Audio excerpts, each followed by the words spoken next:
All right, ladies and gentlemen, welcome back. Again, it's the NFL Exporter, the NFL expert reporter Ty Goodman, and the Underworld Sports Show. We're doing our first quarter recap of the NFL football season, and now we're moving over to the NFC East. In first place right now, we had the Dallas Cowboys coming in at 2-2.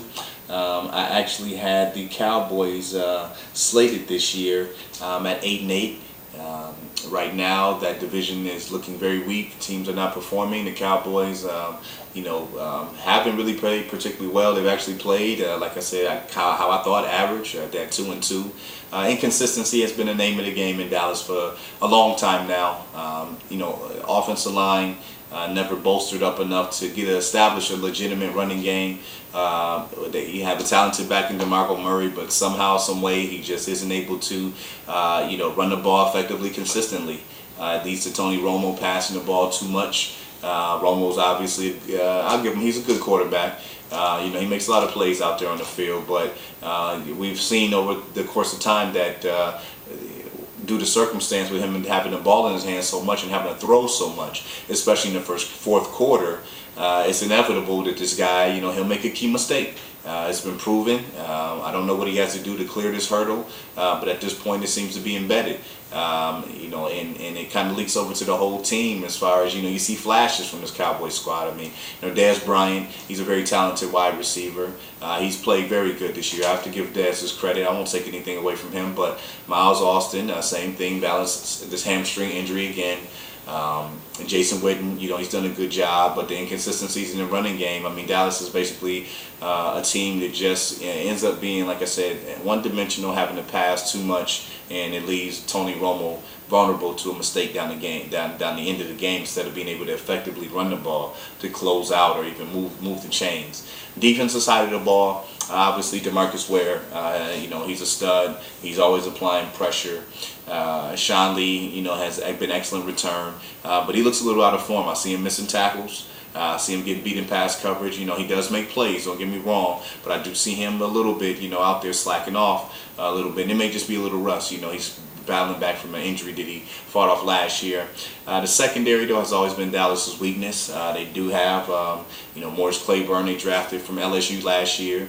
They did sign Brandon Carr that they brought over from Kansas City, but these safeties, you can't name them. It's been that way for years. And however it ends up working out, they just can't hold up in pass coverage. It's almost as if DeMarcus Ware, if he can't get any pressure, if quarterbacks have time, moving the ball on this Dallas secondary has been an option for team for years. So the Cowboys at 2-2, not impressive to me at all.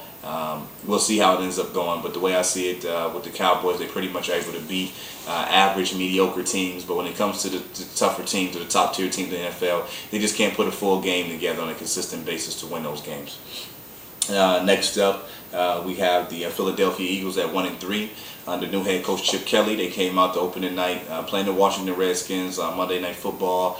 Did an outstanding job with their new up-tempo offense featuring Shady McCoy, who's been one of the best running backs in the football this year.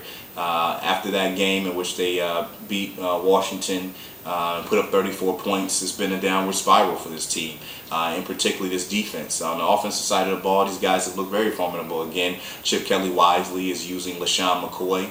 He's basically brought over his Oregon style offense. So when you think back to running backs like LaMichael James, Kenyon Barner, you knew that Shady McCoy would excel in this offense. Michael Vick has done an adequate job. Obviously they missed Jeremy Maclin, who suffered an injury early, another guy who has talent but just can't seem to stay off the IR.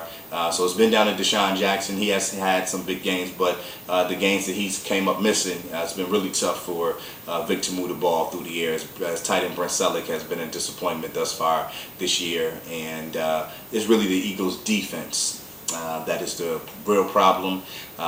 A lot of young guys and draft picks who haven't, turned the corner yet, and it's Philly's defense.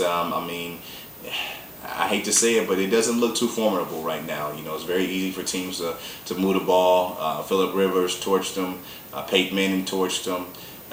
You just don't see, the old Philadelphia Eagles where you had lockdown corners. You had a rough and rugged front seven with guys tough against the run and able to get pressure, especially, Jim Johnson's blitz packages used to be a specialty for the Eagles. But this team definitely has to figure it out, because on paper it looks good, but it just doesn't translate over to the football, to field. And again, on the defense side of the ball, and particularly is where you see the areas. You see the areas that need to be addressed. Next up, we have the Washington Redskins at 1-3.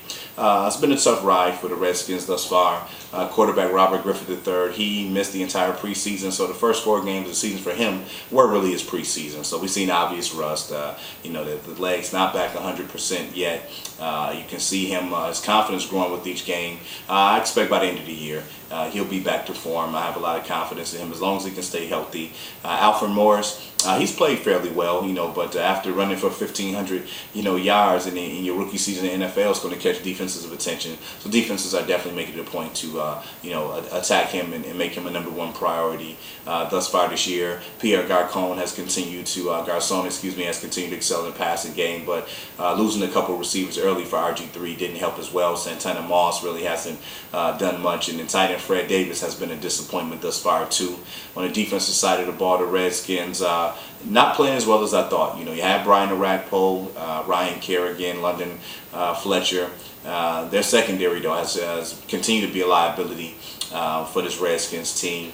And, right now they're just trying to put it all together, after coming off a season last year where they got off to a 3-6 start and were able to pull out a 9-game win streak to go into the playoffs. This team is really trying to figure it out. Obviously, getting a victory is a great start to doing that. So this team's fortitude is getting tested early. We'll see if they're resilient enough to respond, or will they struggle the rest of the year. Last but not least, surprisingly, the New York Giants at 0-4. The Giants have struggled immensely on the offensive line. They're not protecting. They're not opening holes. Running back David Wilson has continued to fumble the football. He lost his confidence in the early games of the season, and without backup Andre Brown there, they lost Ahmad Bradshaw to free agency. The Giants have struggled to run the ball, which has led to Eli Manning having to pass too much. And with the offensive line, the pass protection is not particularly its strength right now. Manning's under a lot of pressure and doing a lot of turnovers, and we've seen that from Eli in the past. He's a very good quarterback, but his interception count, we've seen him. This guy, at times can make a lot of turnovers, and it's coming back to haunt the Giants. Even worse than that, it's on the defensive side of the ball that the Giants have completely lost it. Jason Pierre-Paul was coming into the season fighting an injury. He isn't at full strength. Justin Tuck doesn't appear to be his old self. The rest of these guys, this Giants defense, it just doesn't happen anymore. Teams are coming in, running and passing the ball. I don't know. He's in the process of losing his football team. So the Giants have got to find a way to pull it together. At 0-4, it doesn't look good right now. They're lucky that they're in the weak division, surprisingly. They're only 2 games in the loss column out of first place, but this team has to pull it together quickly, or this season could be coming to an end way earlier than they ever expected. That wraps up the NFC East. Once again, it's the NFL Exporter Ty Goodman in the Underworld Sports Show. We'll be back in